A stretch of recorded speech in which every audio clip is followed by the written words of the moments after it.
inspire apha emculweni? Abantu besoloko ben-inspire since mna ndiyigqom artist. Sure.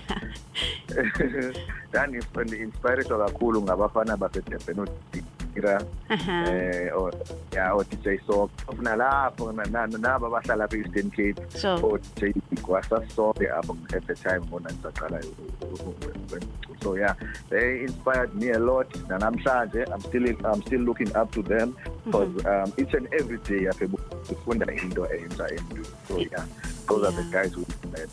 Wow. And umculo wakho bhuti ndingatsho ndithi ushukumise uMzantsi Afrika uphela. Inyembezi zikagogo zenze i-hit.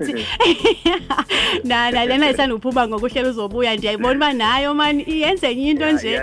Iyaleqa mani. Ndiyenze le video yona and then ke ngoku izawuba khona ke ngoku kakhulu on the next. Hayi siyayicela torho siyayicela. Hayi izawuba khona.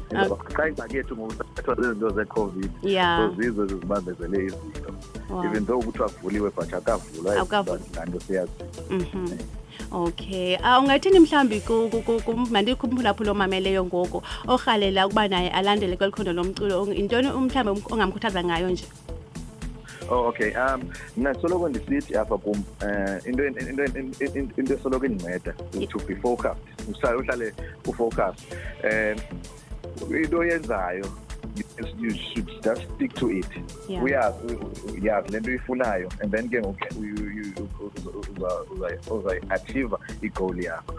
Stick to that thing, make sure that you are good at it, and then ke ngoku ngabikho izinto ezizakuphazamisa secaleni. Then ke ngoku uzawufika apha kule ndawo ufuna ufika kuyo. Wow. So nje kanjani. Amazing, siyabulela kakhulu. Kukho umbuzo ke Master Dee ekuthiwe ndingaphumi ningambuza ngalo mbuzo because andizophuma